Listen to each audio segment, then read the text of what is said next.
All right, so one of the other primary reasons that I do ice baths is that I have terrible knees. So let me see if I can get a good shot here.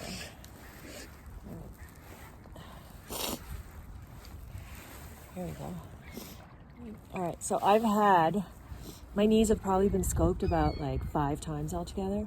So I have degenerative cartilage happening, meaning I have bone on bone in both knees. And one of them has they both have potholes, as my doctor likes to call it. And so my knees actually started degenerating at a really early age, like when I was 18. And when I had an injury then, the doctor didn't really quite understand why my knees cartilage was so destroyed already at such a young age. So I'm gonna probably attribute this to an autoimmune reaction where my body's attacking my cartilage because there was no reason for it to deteriorate so suddenly. Also, all my ligaments were very weak. So when I played soccer, I tore both of my ACLs in both knees and they just completely tore apart. I had to have it rebuilt.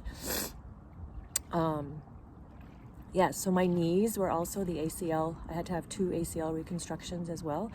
So when you look at the timeline of oxalate damage over a period of time, all of these little things that have happened to me throughout the years kind of all go in line with oxalates, degenerating the tissues in your body. And so I'm pretty sure that's what's been going on here because there's really no other explanation for it. Name 2 things that ice baths has done for you, mentally, physically, or spiritually. Well, mentally it gets you ready. Doing it first thing in the morning gets you ready and it sets the tone for the day. Because in my opinion, if you can get into an icy lake, you can do anything. Nice. And the other thing I do it for is inflammation in my joints. Excellent. And that's what I just talked about today. With cartilage, I can't really do high impact activities anymore. So the ice baths really help calm any of that irritation and swelling. If I do my weight training, I ride a bike.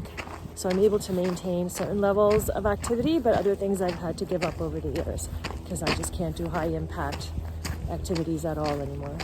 But getting into the ice bath makes a huge difference on my knees. They just feel more comfortable, the swelling comes down, and it's a lot easier to tolerate.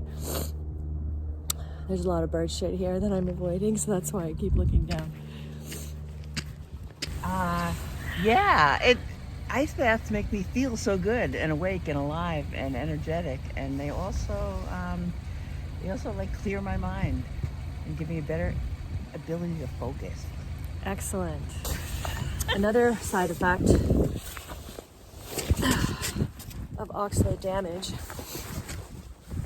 is weakened bones, right? Bones and tissues and ligaments and everything. So when I was in my late 20s, I used to be a mountain biker and a road biker, and twice I fell, and these falls were not, really hard falls.